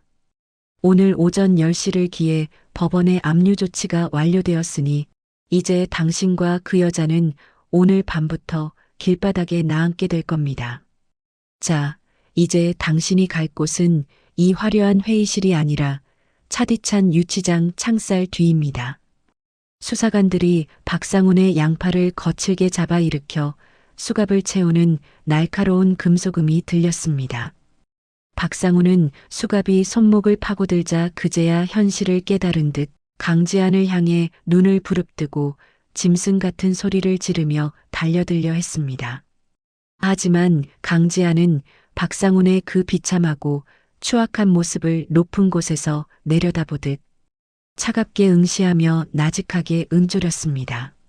상훈아, 네가 그토록 탐냈던 내 돈과 내 명예, 그리고 이 아르케라는 이름은 이제 너의 목을 죄는 가장 고통스러운 밧줄이 되어 너를 평생 괴롭히게 될 거야. 감옥에 앉아 네가 배신한 나와 우리 아이를 떠올리며 죽을 때까지 참회하며 살아. 물론 나는 네가 단 하루도 편히 잠들지 못하도록 내가 가진 모든 힘을 쏟아부을 생각이지만 말이야. 박상훈이 수사관들에게 질질 끌려나간 후 강지한은 한승우의 부축을 받아 자신의 사무실로 천천히 향했습니다. 회사 로비에서는 은혜원이 미리 대기하던 보안 요원들에게 붙잡혀 비명을 지르고 있었습니다. 은혜원은 강지한의 얼굴을 보자마자 마치 미친 사람처럼 달려들어 저주를 퍼붓고 싶어 했지만 강지한의 비서가 은혜원의 뺨을 고개가 돌아갈 정도로 세차게 내리치며 단숨에 제압해버렸습니다. 강지한은 바닥에 고꾸라진 은혜원을 투명 인간 취급하며 단 한마디의 욕설조차 아깝다는 듯 도도하게 그 옆을 지나쳐 엘리베이터에 올랐습니다. 자신의 사무실로 돌아온 강지한은 책상 위에 놓인 무거운 대표이사 명패를 물끄러미 바라보았습니다. 박상훈이 주인인 양 빗둘게 놓아두었던 명패를 강지한은 손을 뻗어 아주 정중앙에 올바르게 고쳐놓았습니다. 그동안 박상훈의 편에 서서 강지한을 무시하고 비웃었던 팀장들과 직원들이 사무실 밖 복도에서 고개를 땅에 처박은 채 사시나무 떨듯 떨고 있는 광경이 유리창 너머로 보였습니다. 강지한이 비서에게 한치의 망설임도 없는 서늘하고 단호한 목소리로 마지막 명령을 내렸습니다. 박상훈과 한통속이 되어 회사의 정보를 팔아넘긴 첩자들 리스트, 지금 바로 해고 통지서 인쇄하세요. 우리 아르케는 이제 더 이상 썩은 살점을 붙이고 갈 시간이 없습니다. 오늘 오후를 기점으로 전체 부서의 인적 쇄신을 단행할 테니 조금이라도 박상훈에게 빌붙었던 인간들은 자기 발로 짐 싸서 나가라고 하세요. 한승우가 강지한에게 다가가 붉은 장미 백송이가 담긴 화려한 꽃다발을 강지한의 품에 안겨주었습니다. 한승우가 강지한의 어깨를 가볍게 토닥이며 그 어느 때보다 따뜻하고 다정한 목소리로 말했습니다. 누나, 정말 대단하셨습니다. 산후조리도 못한 그 몸으로 직접 적진에 뛰어들어 적들을 몰살시키셨잖아요. 이제 이 회사에서 누나를 위협할 사람은 아무도 없으니 잠시만이라도 무거운 짐을 내려놓으세요. 남은 법적 소송과 박상훈의 형량 조절 문제는 제가 세상에서 가장 잔인한 변호사가 되어 처리하겠습니다. 누나는 이제 예전처럼 다시 빛나는 태양으로 돌아오시기만 하면 됩니다. 강지한은 장미꽃의 진한 향기를 깊게 들이마시며 창밖의 도심 풍경을 내려다보았습니다. 저 멀리 박상훈을 태운 검은색 호송차가 도로 위에서 작게 점이 되어 사라지는 모습이 보였습니다. 강지한은 이제야 가슴 깊숙한 곳에 맺혀 있던 천불이 조금씩 식어가는 것을 느끼며 길게 숨을 내뱉었습니다. 압도적인 승리와 복수의 카타르시스가 강지한의 혈관을 타고 흐르며 창백했던 강지한의 뺨에 붉은 승리의 생기를 불어넣어주고 있었습니다. 어둠이 짙게 내린 저녁, 강지한은 한승우의 차를 타고 안전한 안가로 다시 돌아왔습니다. 안가 거실에는 차가운 긴장감 대신 은은하고 따뜻한 오렌지빛 조명이 켜져 강지한을 맞이해 주었습니다. 경호팀의 품에서 천사처럼 새근새근 잠든 아이의 모습을 보자마자 강지한은 참아왔던 눈시울을 붉히며 아이를 조심스럽게 품 안으로 받아 안았습니다. 아이의 보드라운 살결에서 느껴지는 생명의 온기가 강지한에 찢기고 상처 입은 영혼을 어루만져 주었습니다. 강지한이 아이의 통통한 볼에 입을 맞추며 세상에서 가장 아름다운 엄마의 목소리로 조용히 속삭였습니다. 우리 아가, 엄마가 약속한 대로 저 나쁜 괴물들을 다 쫓아내고 왔어. 너와 나를 벼랑 끝으로 밀어내려던 그 어두운 그림자들이 이제는 다 타버려 쟤만 남았단다. 엄마가 조금 힘들기는 했지만 너를 온전히 지켜낼 수 있어서 정말 꿈만 같고 행복해. 우리 이제 배신과 거짓이 없는 이 따뜻한 집에서 단둘이 아주 행복하게만 살자.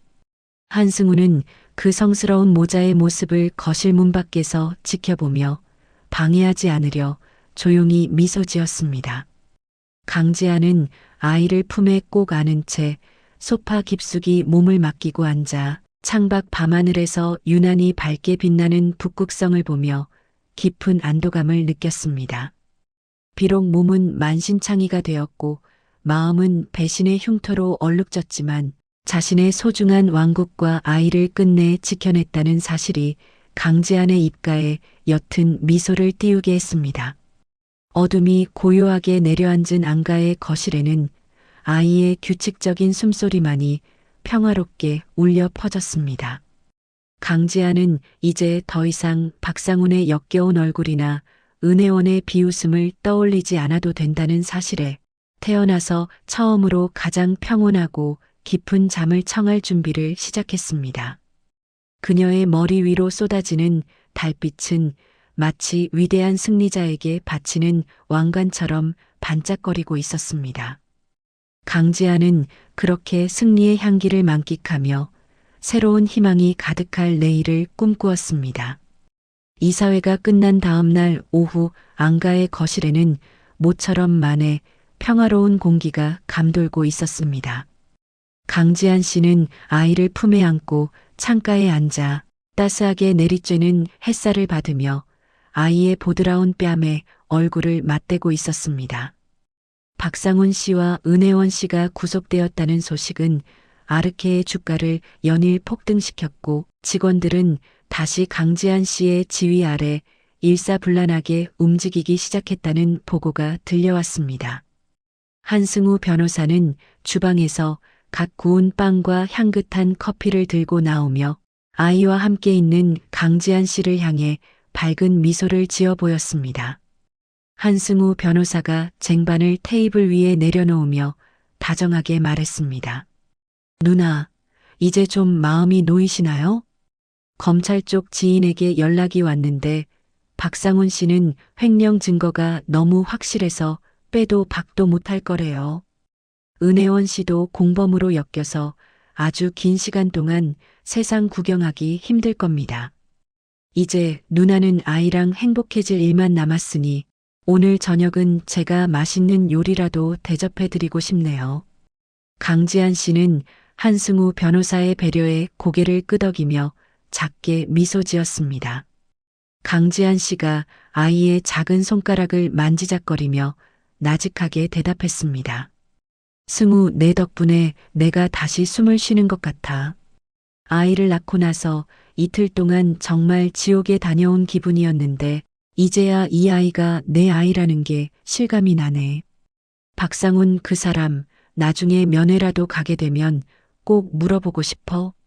어떻게 자기 핏줄이 태어난 날에 그런 짓을 할 수 있었는지 말이야. 평화로운 대화는 한승우 변호사의 휴대폰이 요란하게 울리면서 순식간에 깨졌습니다. 휴대폰 너머로 들려오는 검찰 수사관의 다급한 목소리에 한승우 변호사의 얼굴은 눈에 띄게 딱딱하게 굳어지기 시작했습니다. 한승우 변호사가 휴대폰을 꽉 움켜쥐며 당황한 목소리로 물었습니다. 그게 무슨 말씀이세요? 이송 도중에 탈주라니요. 박상훈 씨가 매수한 구급차 기사가 길을 틀었다는 게 말이 됩니까? 지금 당장 위치 추적하고 계신 거죠? 안가 보안을 더 강화해야겠습니다. 알겠습니다. 바로 확인하죠. 강지한 씨는 탈주라는 단어를 듣는 순간 온몸의 피가 차갑게 식어가는 기분을 느꼈습니다. 박상훈 씨는 검찰 조사를 받던 중 갑작스러운 발작을 연기하며 병원 이송을 요구했고 미리 포섭해둔 사설 구급차 기사와 짜고 수사관들을 따돌려 사라졌다는 소식이었습니다. 강지한 씨가 사르르 떨리는 목소리로 아이를 가슴팍에 더 세게 끌어안으며 외쳤습니다. 승우야, 그게 무슨 소리야? 박상훈이 도망쳤다고? 그 사람이 지금 어디로 갔을지 모르는 거잖아. 우리 여기 있는 거 알면 어떡해? 빨리 경호팀에 연락해서 집 주변 다 봉쇄하라고 해. 한승우 변호사가 서둘러 무전기를 들고 외부 경호팀을 호출했습니다. 하지만 밖에서 들려와야 할 경호팀의 대답 대신 치직거리는 잡음과 함께 기괴한 침묵만이 무전기를 타고 흘러나왔습니다. 그때 안방 쪽에서 무언가 깨지는 날카로운 소리가 들렸고 강지한 씨는 본능적으로 소리가 난 쪽을 향해 몸을 돌렸습니다. 안방 문을 열고 나타난 사람은 검은 모자를 깊게 눌러 쓴 박상훈 씨였습니다. 박상훈 씨는 미리 침입해 있었던 듯 지안의 시어머니와 함께 광기 어린 눈을 하고 지안을 노려보고 있었습니다. 박상훈 씨가 품 안에서 날카로운 칼을 꺼내 보이며 짐승처럼 으르렁거렸습니다. 강지안, 네가 감히 나를 유치장에 쳐넣어? 내가 이대로 무너질 줄 알았어? 내 인생 망친 데가 오늘 아주 톡톡히 치르게 해주마. 어머니, 빨리 그 애 데려오세요. 이 여자가 더 발악하기 전에. 시어머니가 비명을 지르는 지안의 품에서 아이를 강제로 뺏으려 달려들었습니다. 강지한 씨는 산후 통증으로 몸이 제대로 움직이지 않는 와중에도 아이를 필사적으로 방어했습니다. 한승우 변호사가 박상훈 씨를 제압하기 위해 달려들었지만 미리 잠복해 있던 상훈의 일당들이 거실로 들이닥쳐 한승우 변호사를 바닥으로 찍어 눌렀습니다. 시어머니가 지안의 머리채를 잡아당기며 아이의 포대기를 낚아채듯 뺏어갔습니다. 아이의 자지러지는 울음소리가 거실 가득 울려 퍼지자 강지한 씨는 무릎을 꿇고 울부짖었습니다. 강지한 씨가 시어머니의 바짓가랑이를 붙잡으며 애원하듯 소리쳤습니다. 어머니, 제발요. 아이는 아무 죄 없잖아요. 상훈 씨, 내가 다 잘못했어. 고소도 취하하고 지분도 다 줄게. 그러니까 제발 우리 아기는 돌려줘. 제발. 박상훈 씨는 울부짖는 지안의 얼굴을 구둣발로 밀쳐내며 비열하게 웃었습니다. 박상훈 씨가 아이를 품에 안은 시어머니를 데리고 현관문으로 향하며 차갑게 의조렸습니다. 집은 당연히 다 내놔야지. 하지만 지금은 아니야. 네가 가진 모든 것을 내 손으로 직접 찢어버려야 내 분이 풀릴 것 같거든. 아이를 찾고 싶으면 경찰에 신고할 생각은 꿈도 꾸지 마. 내가 알려주는 장소로 지분양도 각서들고 혼자서 와. 만약 뒤에 누구라도 붙이면 이 아이는 그날로 내 인생에서 영원히 사라질 줄 알아. 박상훈 씨와 일당들이 폭풍처럼 안가를 빠져나갔고 뒤늦게 정신을 차린 경호팀이 거실로 들어왔을 때는 이미 아이의 울음소리가 멀어진 뒤였습니다. 강지한 씨는 비어버린 아이의 요람을 붙잡고 가슴을 치며 통곡했습니다. 한승우 변호사는 입가에 흐르는 피를 닦아내며 박상훈 씨가 던지고 간 협박 편지에 적힌 주소를 확인했습니다. 그 시각 박상훈 씨는 은혜원 씨가 미리 마련해둔 외곽의 폐공장 부근 비밀 아지트에 도착했습니다. 은혜원 씨는 지안의 아이를 보자마자 증오가 가득 찬 눈빛으로 유모차를 걷어찼습니다. 은혜원 씨가 머리를 산발한 채 미친 사람처럼 깔깔거리며 박상훈 씨에게 말했습니다. 오빠, 이 아기 보니까 강지한 그 여자 얼굴이 생각나서 정말 토할 것 같아. 이 아기만 없으면 오빠랑 나랑 다시 시작할 수 있는 거 맞지? 강지한이 오면 돈부터 다 뺏고 이 아기는 그냥 저 밑으로 던져버리자. 그래야 그 여자가 평생 피눈물을 흘리며 살 거 아니야. 박상훈 씨는 은혜원 씨의 광기 어린 제안에 반대하기는커녕 아이를 난간 끝에 위태롭게 세워두며 지안에게 전화를 걸었습니다. 전화기 너머로 들려오는 아이의 울음소리에 강지한 씨는 심장이 마비되는 고통을 느꼈습니다. 박상훈 씨가 수화기에 대고 악마 같은 목소리로 명령했습니다. 들리냐, 강지한? 내 금쪽 같은 자식, 숨 넘어가는 소리. 지금 당장 내가 부른 곳으로 와. 네가 만든 그 잘난 아르케 지분 전부 포기한다는 도장 찍어서 들고 오라고. 시간은 딱 1시간 준다. 1분이라도 늦으면 내 자식은 내 손을 떠나서 땅바닥으로 곤두박질 칠 거야. 강지한 씨는 한승우 변호사의 만류에도 불구하고 비틀거리며 자리에서 일어났습니다. 강지한 씨는 아직 아물지 않은 수술 자국이 터져 옷 위로 핏물이 배어 나왔지만 아기를 살려야 한다는 일념 하나로 운전대를 잡으려 했습니다. 강지한 씨가 눈물 범벅이 된 얼굴로 한승우 변호사를 쳐다보며 단호하게 말했습니다. 승우야, 이건 내 싸움이야. 내가 가야 해. 박상우는 지금 제정신이 아니야. 내가 안 가면 정말 우리 아기한테 무슨 짓을 할지 몰라. 너는 뒤에서 경찰들이랑 협력해서 위치 파악하고 있어. 나는 죽어도 좋으니까 제발 우리 아기만 살려줘. 강지한 씨는 빗방울이 떨어지기 시작한 어두운 밤거리를 미친 듯이 질주했습니다. 차창 밖으로 보이는 세상이 온통 핏빛으로 물든 것 같은 착각이 들었습니다. 폐공장에 도착하자 옥상 난간 끝에서 유모차를 잡고 있는 박상훈 씨의 실루엣이 보였습니다. 시어머니는 그 옆에서 지안이 가져올 돈 가방을 상상하며 탐욕스러운 미소를 짓고 있었습니다. 강지한 씨가 차에서 내려 비틀거리며 옥상으로 뛰어 올라갔습니다.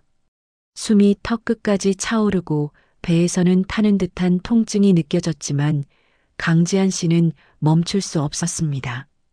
옥상 문을 열자마자 강풍에 아이의 울음소리가 흩날렸고 은혜원 씨가 공장 입구에 휘발유를 뿌리며 라이터를 들고 지안을 맞이했습니다. 은혜원 씨가 지안을 향해 라이터를 흔들며 날카로운 목소리로 외쳤습니다.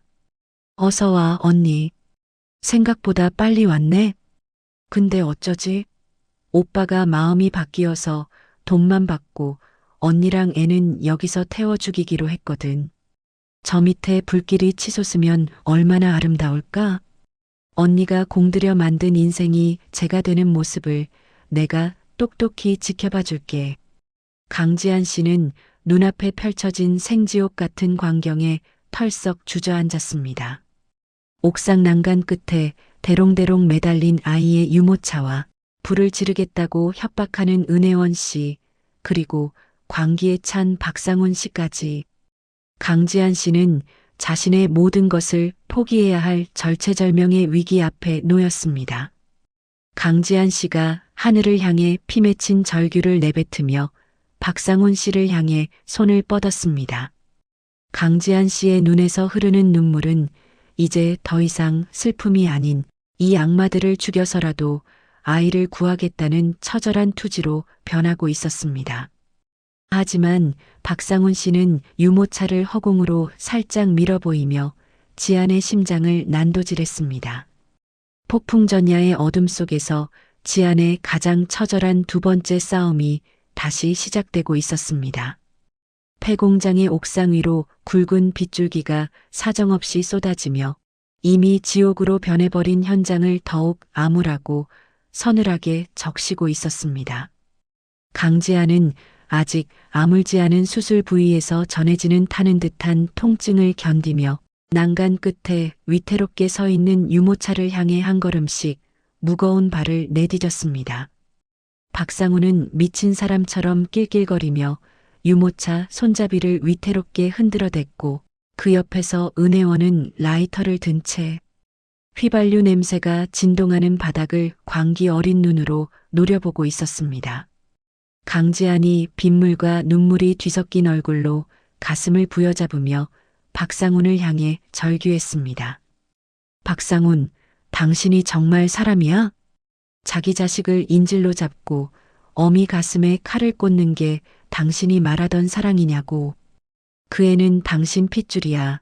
당신이 세상에서 유일하게 지켜야 할 존재라고. 제발 정신 좀 차려. 지금이라도 멈추면 내가 모든 걸 덮고 용서해 줄게. 박상우는 강지안의 처절한 애원을 비웃으며 유모차를 허공 쪽으로 더 깊숙이 밀어 넣었습니다. 박상훈이 충혈된 눈을 부릅뜨고 짐승처럼 울부짖으며 소리쳤습니다. 용서? 누가 누구를 용서한다는 거야? 네가 나를 감옥으로 보내려 했던 그 순간 우리 사이의 천류는 이미 가루가 됐어. 지분양도 서류 가져왔어? 당장 내 발밑으로 던져. 안 그러면 이 유모차는 지금 바로 추락이야. 내 인생이 이미 망가졌는데 이 자식 따위가 무슨 소용이 있어. 그때 시어머니가 강지안의 옆으로 다가와 지안의 가방을 거칠게 낚아채려 들었습니다. 시어머니는 아들의 광기 어린 행동보다 오직 지안이 가져왔을 돈 가방의 행방에만 온 신경이 쏠려 있었습니다. 시어머니가 지안의 어깨를 강하게 밀치며 뻔뻔하게 외쳤습니다. 야, 너 왜 빈손이야? 서류랑 인감 다 가져오라고 했잖아. 우리 상훈이가 이렇게 된 거 다 네가 독하게 굴어서 그런 거니까 빨리 돈 내놓고 이 일 마무리해라. 너 때문에 우리 아들 전과자 되게 생겼는데 그깟 애가 문제냐? 강지아는 자신을 탓하는 시어머니의 말에 헛웃음을 터뜨리고 말았습니다. 인간의 탈을 쓰고 어떻게 저토록 추악할 수 있는지 경악할 따름이었습니다. 강지아는 거친 숨을 몰아쉬며 품 안에서 서류 뭉치를 꺼내 허공에 흔들었습니다. 그때 강지안의 귀에 꽂힌 초소형 이어폰에서 한승우의 다급하지만 차분한 목소리가 들려왔습니다. 누나, 조금만 더 시간을 끄세요. 드론이 박상훈의 머리 위로 접근하고 있습니다. 마취 가스가 살포되는 순간 제가 신호를 보낼 테니 뒤도 돌아보지 말고 아이에게 뛰세요. 강지아는 한승우의 목소리에 정신을 다잡고 박상훈의 시선을 끄는 연기를 시작했습니다. 강지안이 서류 한 장을 찢어 빗속으로 날려보내며 처절한 목소리로 소리쳤습니다. 상훈아 봐. 이게 네가 그토록 원하던 지분양도 서류야. 내가 여기 지장까지 다 찍어왔어. 너 이거 가지면 다시 회장님 소리 들으면서 호강하며 살 수 있잖아. 그러니까 제발 아기만 돌려줘. 내가 무릎이라도 꿇고 빌게. 박상우는 빗물에 젖어 흩날리는 서류 종이를 보며 탐욕스럽게 눈동자를 번득였습니다. 박상훈이 유모차 손잡이를 잡은 손에 힘을 빼고 서류를 줍기 위해 몸을 숙인 그 찰나 머리 위에서 소리 없이 접근한 특수 드론이 강력한 마취 가스를 박상훈의 얼굴에 정면으로 분사했습니다. 박상훈이 비명을 지르며 중심을 잃고 비틀거리는 순간 강지아는 산후 통증도 잊은 채 빗물 고인 바닥을 박차고 아이를 향해 몸을 날렸습니다. 안 돼. 내 아기. 강지아는 난간 밖으로 미끄러져 내려가던 유모차의 바퀴를 필사적으로 낚아챘습니다. 동시에 매복해 있던 특수 경호팀이 옥상으로 들이닥쳐 은혜원의 팔을 꺾어 제압했습니다. 은혜원은 라이터를 바닥에 떨어뜨리며 발악을 했지만 이미 경찰들이 은혜원의 입을 막고 수갑을 채운 뒤였습니다. 강지아는 유모차 안에서 자지러지게 울음을 터뜨린 아이를 품에 안고 옥상 바닥에 주저앉았습니다. 아기의 따뜻한 숨결이 지안의 젖은 가슴에 닿자 강지아는 참았던 통곡을 쏟아냈습니다. 한승우가 옥상으로 뛰어 올라와 지안의 젖은 어깨를 감싸 안으며 다독였습니다. 한승우가 안도의 한숨을 내쉬며 나직하고 단호하게 말했습니다. 누나, 이제 정말 다 끝났습니다. 아기는 무사해요. 누나가 정말 잘 버티셨습니다. 이제 저 인간들이 지은 죄에 대해 세상에서 가장 무거운 대가를 치르게 할 겁니다. 제가 약속드릴게요. 정신을 차린 박상우는 경찰들에게 끌려가면서도 강지안을 향해 입에 담지 못할 욕설을 퍼부었습니다. 하지만 한승우는 박상훈의 면전에 대고 어젯밤 안가에 설치했던 녹음기 하나를 재생했습니다. 녹음기에서는 박상훈과 은혜원이 납치 직전 나눈 충격적인 대화가 흘러나왔습니다. 돈만 받으면 애는 산속에 버리든 죽이든 상관없어라고 속삭이는 박상훈의 음성이었습니다. 현장에 있던 수사관들이 그 녹취를 듣고 표정을 험악하게 굳히며 박상훈의 뒤통수를 거칠게 내리눌렀습니다. 시어머니 역시 아들의 범죄를 방조하고 적극적으로 도운 혐의로 수갑이 채워졌습니다. 시어머니는 경찰차에 타지 않으려 바닥을 구르며 강지안을 향해 비굴하게 악을 썼습니다. 지안아, 내가 잘못했다. 우리 상훈이만 살려주면 내가 평생 내 종노릇이라도 할게. 제발 고소만 취하해줘. 응? 우리가 천륜으로 맺어진 가족이잖니. 강지아는 아이의 귀를 가린 채 시어머니를 차갑고 경멸 어린 눈으로 내려다보며 일갈했습니다. 가족이요? 자기 손주를 옥상 난간에 매다는 악마가 어떻게 가족입니까? 어머니도 박상훈이랑 같이 감옥에서 평생 참회하며 사세요. 내가 가진 모든 돈과 인맥을 써서라도 당신들이 죽어서야 감옥에서 나올 수 있게 만들 테니까요. 다시는 내 아이 이름 부를 생각도 하지 마세요. 정말 역겨우니까. 사건 발생 3시간 후 강지아는 아이와 함께 인근 대학병원 응급실로 향했습니다. 다행히 아이는 가벼운 저체온증 외에는 큰 이상이 없다는 천만다행인 진단을 받았습니다. 강지아는 아이의 침대 곁을 지키며 한승우가 가져온 고소장 서류들을 꼼꼼히 검토했습니다. 박상훈과 은혜원 그리고 시어머니까지 모두 특수 납치 및 살인 미수 혐의가 추가되었습니다. 이제 그들은 사회적으로나 법적으로나 완벽하게 매장된 것이나 다름없는 처지가 되었습니다. 다음 날 오후 강지아는 구치소에 수감된 박상훈을 면회하기 위해 차가운 철창 앞으로 향했습니다. 박상훈은 단 하루 만에 몰라볼 정도로 초췌해진 모습으로 나타나 지안을 보자마자 유리창을 두드렸습니다. 박상훈이 비굴한 웃음을 지으며 지안에게 애걸복걸하기 시작했습니다. 지안아, 나 한 번만 살려줘. 나 정말 그때 제정신이 아니었어. 그 계집애 은혜원이 부추겨서 홧김에 그런 거야. 나 너 정말 사랑하는 거 알잖아. 우리 아기 아빠잖아. 너 나 감옥 보내면 나중에 아기한테 뭐라고 할 거야? 아빠가 범죄자라고 할 거야? 제발 한 번만 용서해줘. 강지아는 박상훈의 구차하고 역겨운 변명을 들으며 혐오 섞인 미소를 지었습니다. 강지안이 수화기를 들고 박상훈의 비겁한 눈을 똑바로 쳐다보며 조용히 말했습니다. 걱정 마, 박상훈. 내 아이에게 당신 존재는 처음부터 없었던 걸로 할 거야. 사고로 죽었다고 하든 아니면 태어날 때부터 없었다고 하든 당신 흔적은 다 지울 거야. 그리고 당신이 그토록 탐냈던 우리 회사 말이야. 어제 역대 최고 실적을 기록했어. 당신은 평생 그 차가운 방에 앉아 내가 승승장구하는 소식을 뉴스로만 들어야 할 거야.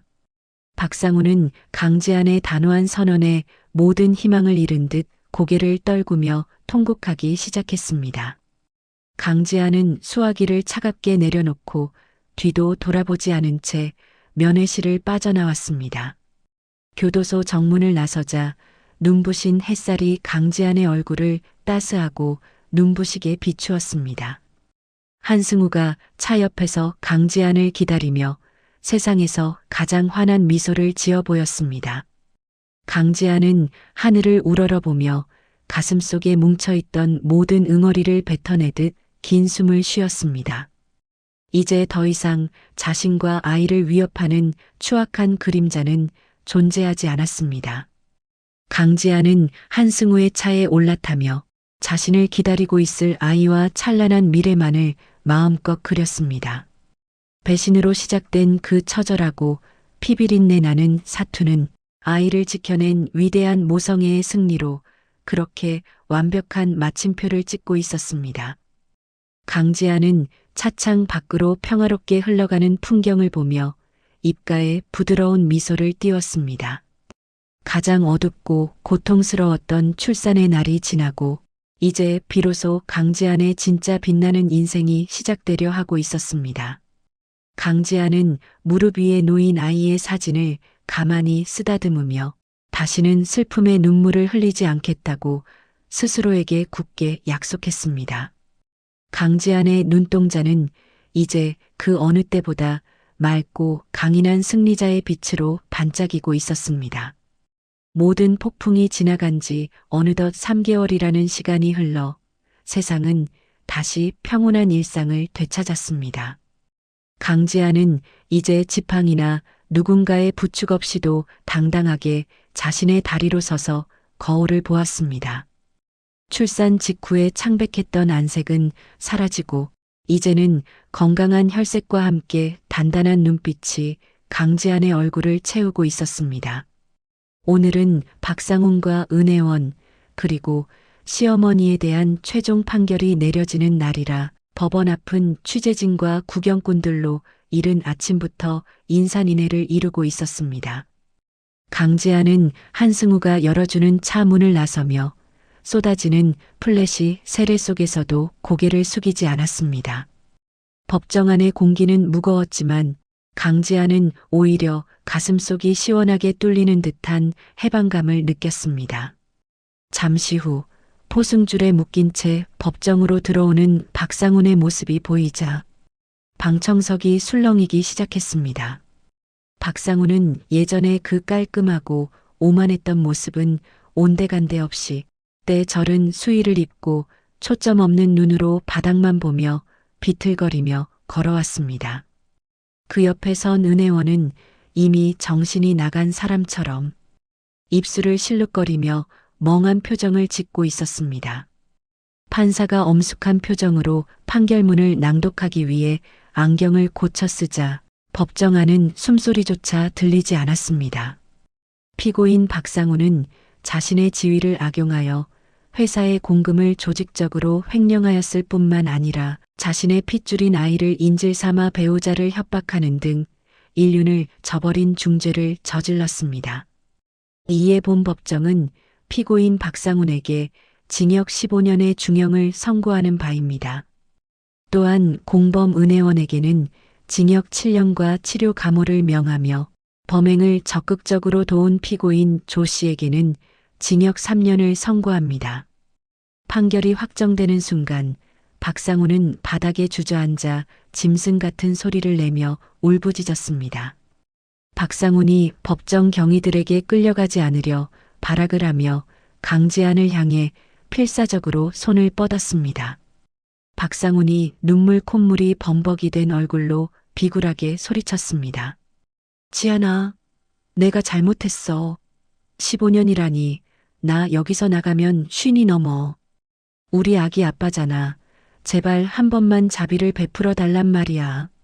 너 정말 독한 여자구나. 어떻게 나한테 이럴 수가 있어. 제발 나 좀 살려줘. 강지아는 소란을 피우며 끌려나가는 박상훈의 뒷모습을 보며 단 한 방울의 눈물도 흘리지 않았습니다. 강지아는 박상훈의 비명이 복도 끝으로 사라질 때까지 그 자리를 지키며 자신의 마음속에 남아있던 일말의 미련조차 깨끗이 씻어냈습니다. 은혜원 역시 교도관들에게 끌려가며 강지안을 향해 알 수 없는 저주를 퍼부었지만 강지안은 그들의 파멸을 마치 타인의 일을 보듯 담담하게 지켜보았습니다. 법원을 나서는 길에 강지안은 시어머니의 절규 섞인 외침을 뒤로하고 한승우를 보았습니다. 한승우가 강지안의 어깨를 가볍게 감싸 안으며 안도감이 섞인 따뜻한 목소리로 말했습니다. 누나, 정말 고생 많으셨습니다. 이제 진짜 모든 사슬이 끊어낸 기분이죠? 저 사람들이 지은 죄에 비하면 15년도 부족하지만 그래도 법이 줄 수 있는 최고의 단죄를 내렸으니 이제는 다 잊으세요. 제가 남은 재산 몰수 절차와 압류 자산 정리도 빈틈없이 마무리하겠습니다. 이제 누나는 아이와 함께 행복한 미래를 설계하는 일만 남았습니다. 강지안이 법원 앞에 푸른 하늘을 올려다보며 깊은 숨을 내뱉었습니다. 강지안이 한승우의 손을 꽉 잡으며 고마움이 가득 담긴 목소리로 대답했습니다. 승우야, 정말 고맙다. 네가 아니었으면 난 아마 그 옥상에서 무너졌을 거야. 내 아이를 지키기 위해 도끼를 품었던 그 시간들이 지금 생각해보면 나를 더 단단한 어머니로 만들어준 것 같아. 박상훈이 빼앗으려 했던 내 회사도 내 명예도 이제는 온전히 내 것이 됐어. 나 이제 절대 예전처럼 바보같이 속으며 살지 않을 거야. 강지아는 아르케의 대표이사 집무실로 돌아와 가장 먼저 회사의 체질 개선에 착수했습니다.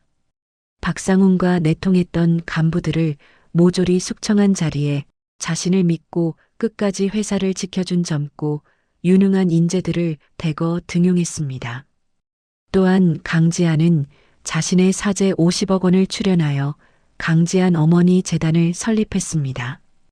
홀로 아이를 키우며 사회적 편견과 싸우는 여성들에게 법률 지원과 경제적 자립을 돕기 위함이었습니다.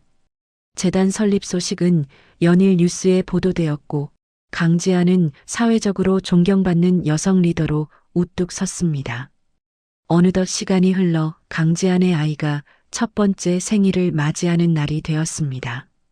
강지안의 집 정원에는 형형색색의 풍선과 화사한 꽃들이 가득 장식되어 있었습니다.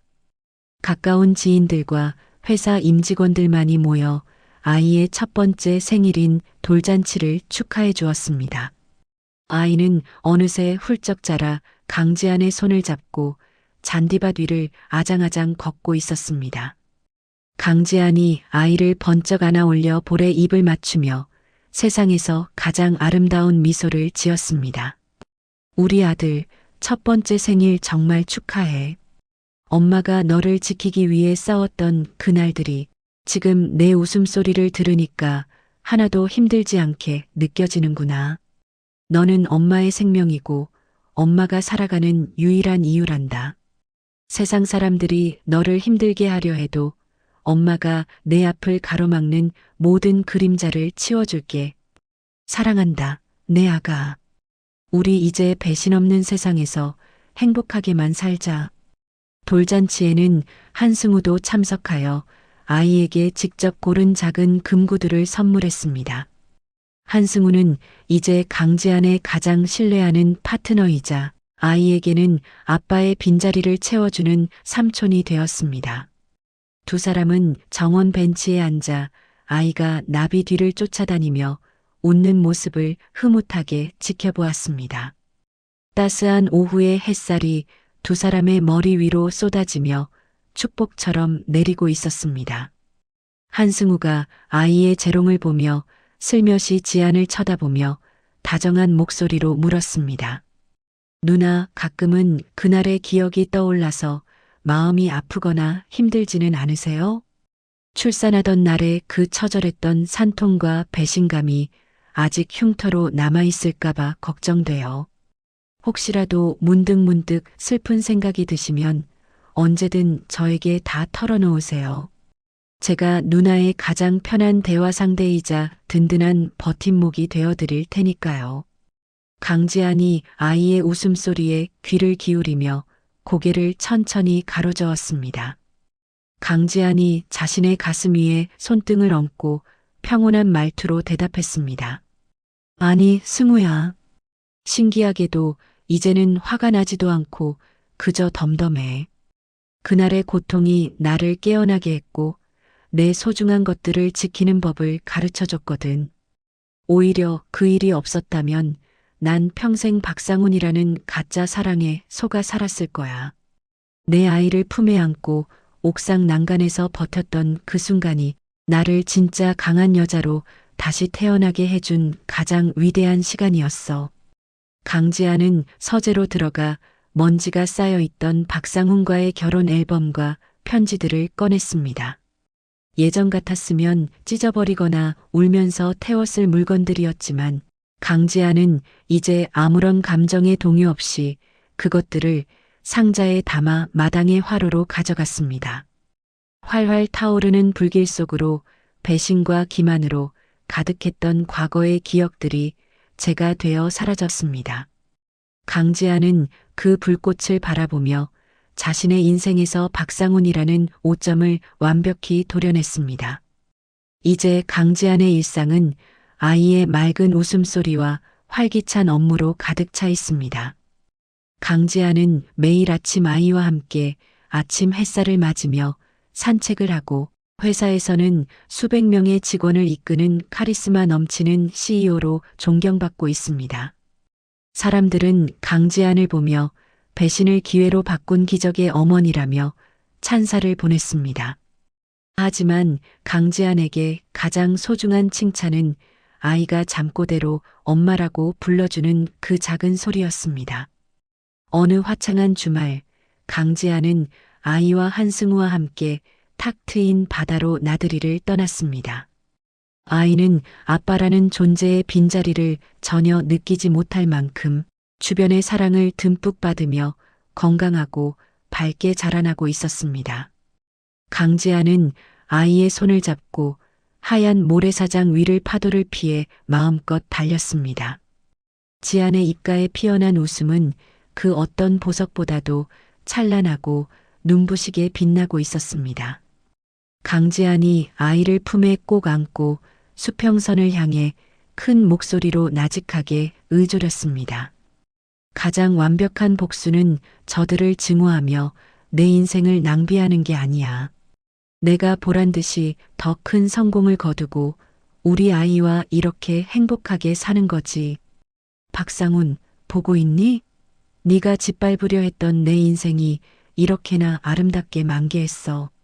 나는 이제야 비로소 진정한 나 자신을 찾았고 내 아이와 함께하는 이 시간이 최고의 보상이야. 멀리서 한승우가 지안과 아이를 부르며 손을 흔드는 모습이 노을빛에 비쳤습니다. 강지안은 아이의 손을 다시 고쳐 잡고 희망이 가득한 미래를 향해 힘차게 발걸음을 옮겼습니다. 출산의 날 느꼈던 처절한 고통은 이제 지안의 가슴에 훈장처럼 남아 그녀를 더욱 빛나고 위대한 어머니로 살아가게 하는 영원한 힘이 되었습니다. 강지안의 당당한 뒷모습 위로 황금빛 태양이 쏟아지며 한 여자의 장엄한 복수극은 찬란한 해피엔딩으로 마무리되었습니다. 배신은 뼈아프지만 그것을 딛고 일어선 지안 씨의 용기에 아낌없는 박수를 보내고 싶습니다. 가장 소중한 아이를 지키기 위해 독해질 수밖에 없었던 한 어머니의 처절한 사투가 가슴을 뭉클하게 만듭니다. 남을 무너뜨리려던 악행은 결국 자신에게 더 큰 칼날이 되어 돌아온다는 진실을 우리는 이번 이야기를 통해 다시금 확인했습니다. 혹시 지금 힘든 시간을 보내고 계신 분이 있다면 지안 씨처럼 당당하게 일어서시길 똑순이가 진심으로 응원하겠습니다. 오늘 이야기가 여러분의 답답한 마음을 시원하게 뚫어주는 사이다 같은 위로가 되었기를 바랍니다. 언제나 여러분의 인생이 찬란한 아침 햇살처럼 눈부시게 빛나기를 기원합니다. 이야기를 끝까지 들어주신 분이 계시다면 잘 들었다고 댓글 하나만 남겨주세요. 지금까지 똑순이 사랑방이었습니다. 감사합니다.